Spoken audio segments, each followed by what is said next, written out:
ಎಲ್ಲರಿಗೂ ನಮಸ್ಕಾರ. ನಾನು ಇವತ್ತು ತೋರಿಸ್ತಾ ಇರೋದು ಶ್ರೀಕೃಷ್ಣ ದೇವರಿಗೆ ಪ್ರೀತಿಕರವಾದ ಅವಲಕ್ಕಿ ಪ್ರಸಾದ ಮತ್ತೆ ಅವಲಕ್ಕಿ ಯೂಸ್ ಮಾಡಿ ಲಾಡು ತೋರಿಸ್ತಾ ಇದ್ದೀನಿ. ಪ್ರಸಾದಕ್ಕೆ ಫಸ್ಟ್ 1 ಕಪ್ಪು ಅವಲಕ್ಕಿ, ಅರ್ಧ ಕಪ್ಪು ಬೆಲ್ಲ, ಸ್ವಲ್ಪ ಏಲಕ್ಕಿ ಪುಡಿ, ಸ್ವಲ್ಪ ಒಣಕೊಬ್ಬರಿ ತಗೊಂಡಿದ್ದೀನಿ. ತುರಿದಿರೋದು ಒಣಕೊಬ್ಬರಿ, ಇಲ್ಲ ಅಂದ್ರೆ ಹಸಿ ಕೊಬ್ಬರಿ ತೆಂಗಿನ ತುರಿ ಕೂಡ ತಗೋಬಹುದು. ಗೋಡಂಬಿ, ಬಾದಾಮಿ, ದ್ರಾಕ್ಷಿ ತಗೊಂಡಿದ್ದೀನಿ. ಫಸ್ಟ್ 1 ಕಪ್ಪು ಅವಲಕ್ಕಿ ಅಂದ್ರೆ ಮೀಡಿಯಂ ಪೋಹ ಅಂತೀವಲ್ಲ ಅವು ತಗೊಂಡಿದ್ದೀನಿ ನಾನು. ಅಷ್ಟು ತಳುವಲ್ಲ, ದಪ್ಪ ಅಲ್ಲ, ಮೀಡಿಯಂ ಬರ್ತಾವಲ್ಲ ಅವು. ಅವಲಕ್ಕಿಗೆ ನೀರ್ ಹಾಕಿ ಒಂದ್ಸಲ ತೊಳ್ಕೊಂಡು ನೀರೆಲ್ಲ ತೆಗೆದ್ಬಿಟ್ಟು ಸೈಡ್ಗೆ ಇಟ್ಕೊಳ್ಳೋಣ.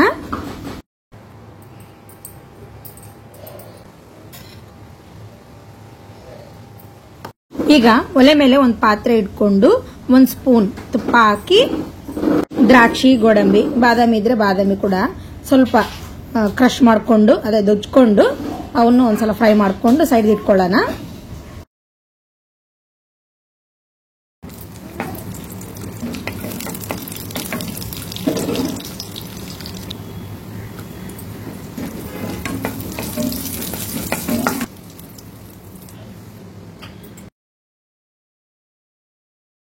ಈಗ ಅದೇ ಪಾತ್ರೆಯಲ್ಲಿ ದೊಚ್ಕೊಂಡಿರೋ ಬೆಲ್ಲ ಆಗ್ಲಿ ಇಲ್ಲ ತುರಿದಿಟ್ಕೊಂಡಿರೋ ಬೆಲ್ಲ ಆಗ್ಲಿ ಹಾಕೊಳ್ಳೋಣ.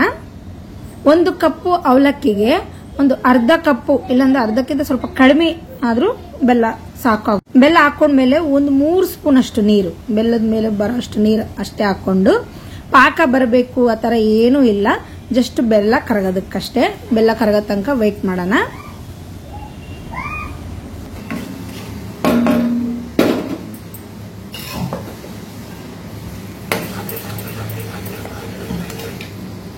ಈ ತರ ಬೆಲ್ಲ ಕರಗಿದ ಮೇಲೆ, ಬೆಲ್ಲ ಚೆನ್ನಾಗಿದೆ ಅದರಲ್ಲಿ ಡಸ್ಟ್ ಏನೂ ಇಲ್ಲ ಅಂತಂದ್ರೆ ಡೈರೆಕ್ಟ್ ಆಗಿ ಕೊಬ್ಬರಿ ಅವೆಲ್ಲ ಹಾಕೋಬಹುದು. ಇಲ್ಲ ಅಂದ್ರೆ ಒಂದ್ಸಲ ಈ ತರ ಸೋದಿಸ್ಕೊಂಡಿರೋ ಬೆಲ್ಲನ ಮತ್ತೆ ಒಲೆ ಮೇಲೆ ಇರೋ ಪಾತ್ರೆಯಲ್ಲಿ ಹಾಕೊಂಡು ಕೊಬ್ಬರಿ ರೆಡಿ ಮಾಡ್ಕೊಂಡಿವಲ್ಲ ಆ ಕೊಬ್ಬರಿ ಹಾಕೊಂಡು ಫ್ರೈ ಮಾಡ್ಕೊಳ್ಳೋಣ.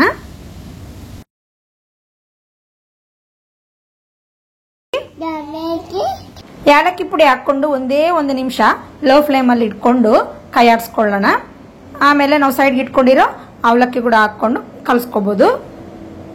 ಸೇಮ್ ಇದೇ ಪ್ರೋಸೆಸ್. ನೈಸ್ ಅವಲಕ್ಕಿ, ತಳು ಅವಲಕ್ಕಿ ಬರುತ್ತಲ್ಲ, ತಳು ಅವಲಕ್ಕಿಗೂ ಇದೇ ಪ್ರೋಸೆಸ್ ಮಾಡೋದು. ಏನಂದ್ರೆ ತಳು ಅವಲಕ್ಕಿ ಆದ್ರೆ ತೊಳೆಯೋದು ಆ ತರ ಏನು ಮಾಡೋದು ಬೇಡ. ಜಸ್ಟ್ ಫ್ರೈ ಮಾಡ್ಕೊಂಡು ಸೈಡ್ ತಕೊಂಡು ಈ ಟೈಮಲ್ಲಿ ನಾವು ಈ ಅವಲಕ್ಕಿ ಹೆಂಗೆ ಆಡ್ ಮಾಡ್ಕೊಂಡಿವೋ ಅದೇ ಅವಲಕ್ಕಿನ ಅದೇ ತರ ಆಡ್ ಮಾಡ್ಕೊಳ್ಳೋದಷ್ಟೇ.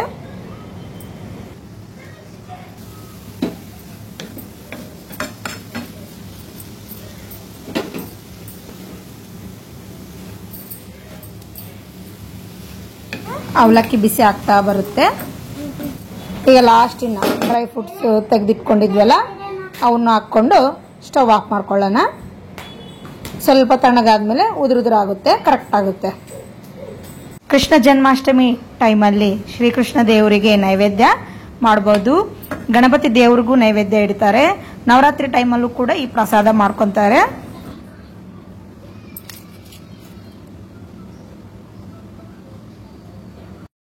ಈಗ ಪೋಹ ಲಾಡು ಇಲ್ಲಾಂದ್ರೆ ಅವಲಕ್ಕಿ ಲಾಡು ತೋರಿಸ್ತಾ ಇದ್ದೀನಿ. ಇದಕ್ಕೆ 1 ಕಪ್ ಮೆಜರ್ಮೆಂಟ್ ತಗೊಂಡಿದ್ದೀನಿ. 1 ಕಪ್ ಅವಲಕ್ಕಿ, ಅದೇ ಮೀಡಿಯಂ ಪೋಹ ಅಂತೀವಲ್ಲ ಅವು, ಒಂದ್ಸಲ ಜಲ್ಡಿ ಮಾಡ್ಕೊಂತ ಇದ್ದೀನಿ. ಯಾಕಂದ್ರೆ ಇವನು ತೊಳೆಯಲ್ಲ ನಾವು, ಹಂಗಾಗಿ ಜಸ್ಟ್ ಈ ತರ ಜಲ್ಡಿ ಮಾಡ್ಕೊಂಡ್ರೆ ಡಸ್ಟ್ ಏನಾದ್ರೂ ಇದ್ರೆ ಬರುತ್ತಂತೇಳಿ. ಆಮೇಲೆ ಒಲೆ ಮೇಲೆ ಒಂದು ಪಾತ್ರೆ ಇಟ್ಟು, ಒಂದು ಬಾಣಲಿ ತರ ಏನಾದ್ರೂ ಇಟ್ಟು ಅವಲಕ್ಕಿನ ಕ್ರಿಸ್ಪಿ ಬರೋ ತನಕ ಸ್ವಲ್ಪ ಫ್ರೈ ಮಾಡ್ಕೊಳ್ಳೋಣ. ಕ್ರಿಸ್ಪಿ ಇದ್ರೆ ಮಿಕ್ಸಿ ಮಾಡೋಕ್ಕೂ ಚೆನ್ನಾಗಾಗುತ್ತಲ್ಲ.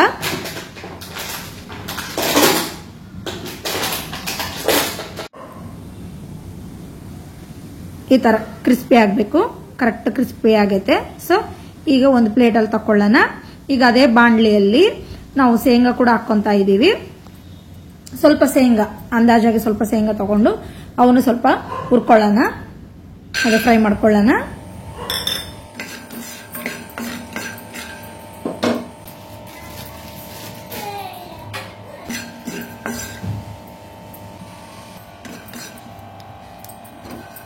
ಈಗ ಶೇಂಗಾ ಕಲರ್ ಚೇಂಜ್ ಆಗೈತಲ್ಲ, ಈಗ ಸ್ಟವ್ ಆಫ್ ಮಾಡ್ಕೊಂಡು ಶೇಂಗಾ ಎಲ್ಲ ಕೂಡ ಒಂದು ಸೈಡ್ ಪ್ಲೇಟಲ್ಲಿ ತಕೊಳ್ಳೋಣ. ಅವಲಕ್ಕಿ ಮತ್ತೆ ಶೇಂಗಾ ತಣ್ಣಗಾಗೋದಕ್ಕೆ ಒಂದು ಸೈಡ್ಗೆ ಇಟ್ಕೊಂಡು ಅವು ತಣ್ಣಗಾಗೋಷ್ಟರಲ್ಲಿ ಒಣ ಕೊಬ್ಬರಿ ಮತ್ತೆ ಬೆಲ್ಲನ ನಾವು ತುರಿದಿಟ್ಕೊಳ್ಳೋಣ.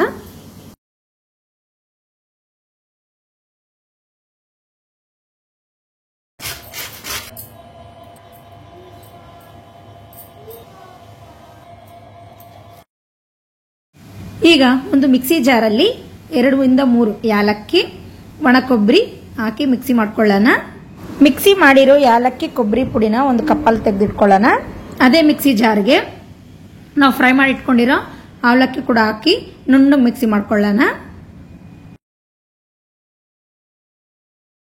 ಇಲ್ಲಿ ನಾನು ಶೇಂಗಾ ಸಿಪ್ಪೆ ತೆಕ್ಕೊಂತಾ ಇದ್ದೀನಿ. ಒಂದು ಚೀಲದಲ್ಲಿ ಹಾಕಿ ಹೊಡಿಬೋದು, ಇಲ್ಲ ಅಂದ್ರೆ ಈ ಥರದ್ದು ಉಚ್ಕೋಬಹುದು.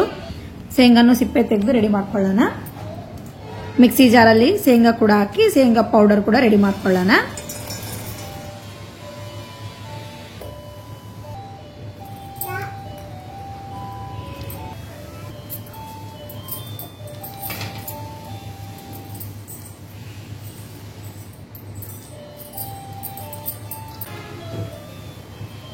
ಮಿಕ್ಸಿ ಮಾಡ್ಕೊಂಡಿರೋವೆಲ್ಲ ಒಂದು ಬೌಲಲ್ಲಿ ತಕೊಳ್ಳೋಣ.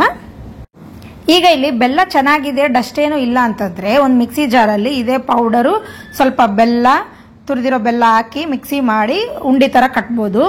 ಅದು ಬಹಳ ಈಸಿ ಪ್ರಾಸೆಸ್, ಹಂಗನ ಮಾಡ್ಬೋದು. ಇಲ್ಲ ಅಂದ್ರೆ ಒಂದು ಪಾತ್ರೆಯಲ್ಲಿ ತುರಿದಿಟ್ಕೊಂಡಿರೋ ಬೆಲ್ಲ ಹಾಕಿ ಸ್ವಲ್ಪ ನೀರ್ ಹಾಕಿ ಬೆಲ್ಲನ ಕರಗಿಸ್ಕೋಬೇಕು. ಸೇಮ್ ಪಾಕ ಬರಬೇಕು ಆ ತರ ಏನೂ ಇಲ್ಲ, ಬೆಲ್ಲ ಕರಗೋದಕ್ಕಷ್ಟೇ ವೇಟ್ ಮಾಡಬೇಕು.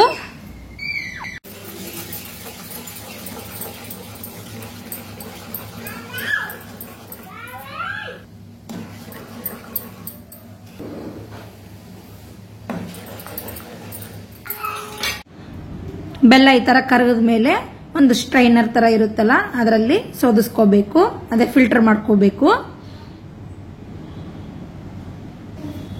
ಬಿಸಿ ಇರುತ್ತಲ್ಲ ಆವಾಗಿಂದ ಆವಾಗೆ ಒಂದು ಸ್ಪೂನ್ ತಕೊಂಡು ಎಲ್ಲ ಈ ತರ ಕಲಸ್ಕೊಳ್ಳೋಣ.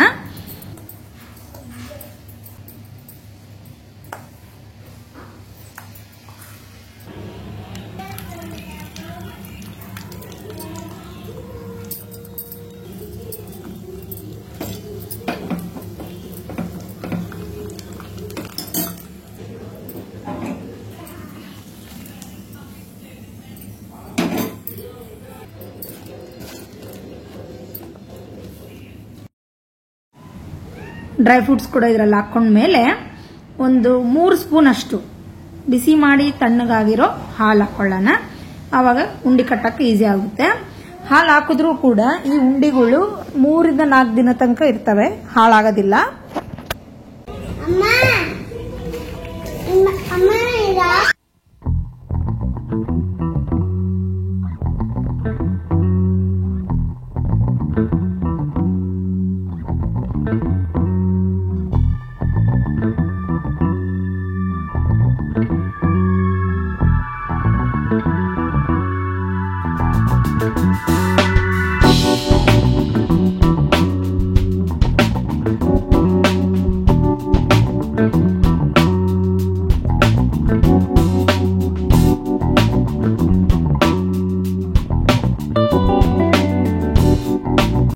ಇದು ಡ್ರೈ ಫ್ರೂಟ್ಸ್ ಹಾಕಕ್ಕಿಂತ ಮುಂಚೆ ಸ್ವಲ್ಪ separate ತಕೊಂಡಿದ್ದೆ.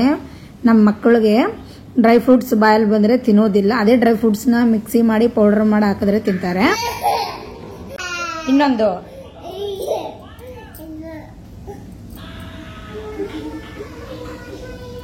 Thank you for watching.